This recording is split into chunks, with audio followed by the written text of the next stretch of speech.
the government has or is pursuing anti-vaping legislation, and I think some of this has just been going through Parliament at the moment. It's Casey Costello's responsibility, and we have invited her on the program several times to discuss this. She hasn't been forthcoming with that, but there's been some kind of back and forth, and I'm not quite sure that the government's going about this in the right way. And I don't quite understand why they're going so hard on vaping, to be honest, either. Someone who might be able to explain that to me, and whose organisation has come out in support of, partially, the latest changes that the government are pursuing, is Ben Youdan, who is the spokesperson for ASH NZ. Ben, thanks very much for joining us this morning, mate. Good morning. Good morning. In broad terms, can you just explain what does the present legislation do with vapes, and do you guys agree with it? So currently in New Zealand, we have a regulated market for vapes, but we regulate them as consumer products. So it means that as long as you notify with the government regulator, you can sell vape products either in a specialist vape shop, which has to be R18, or general retailers can sell a limited range of 3 flavours. So what the legislation that's going through Parliament at the moment will do is, firstly, it's seeking to ban certain category of vapes. So broadly, we have disposable vapes, which will be a single-use device that can't be refilled or recharged. Once it's empty, you chuck it away. We have pod devices where you buy a rechargeable, it might look like a pen, for example, and then you buy cartridges of nicotine vape juice that you refill it with, and you throw the cartridge away, but you keep reusing the pen. And then tank systems, which are ones where people buy liquids and fill them up, and they tend to be the bigger ones that you see the big white clouds from. So what the bill will do is it's seeking to ban the single-use disposable vapes and the pod system vapes, both of which are the most popular types of devices used in New Zealand. So I agree that the disposable vapes are an area which is problematic because their appearance on the market in many countries has strongly correlated with rapid increases in the number of young people vaping, and they are by far and away the most popular device for young people because they're cheap, they're discreet, they're easy to get rid of.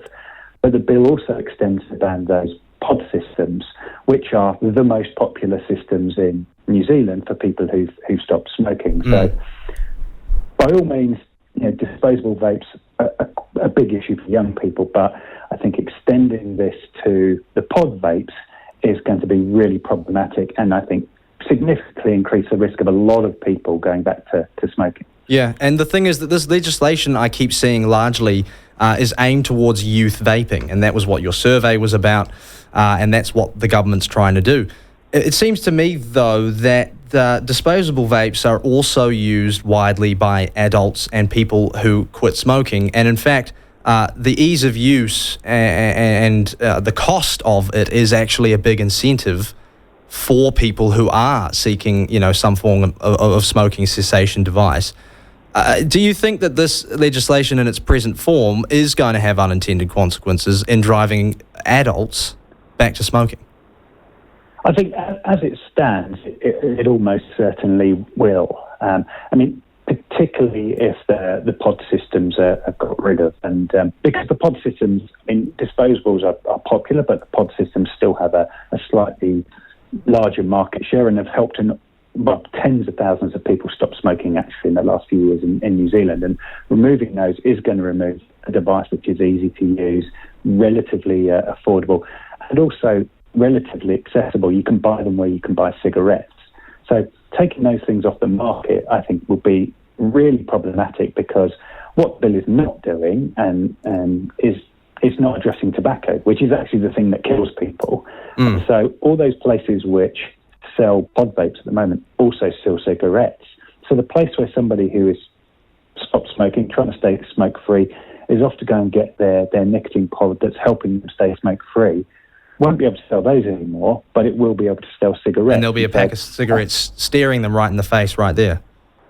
Well, yeah, they're out of sight, but they're be there being sold. And so, I think if we really are serious about addressing smoking and we want to reduce vaping and youth vaping and ultimately people to be completely nicotine free, you have to have a much stricter regime on the way more harmful product, which is cigarettes, than you do on vaping. If you do it the other way around, you create all sorts of problems, including keeping people smoking, risking people going back to relapse of smoking. And what we've seen in countries like Australia, whereby they've had an absolutely explosive illegal market of illegal vapes, with all sorts of social justice and crime and issues that have come alongside that, including rapidly increasing use of vaping, but young people are using illegal products that have been smuggled from the illicit market rather than through stores and a system that can be enforced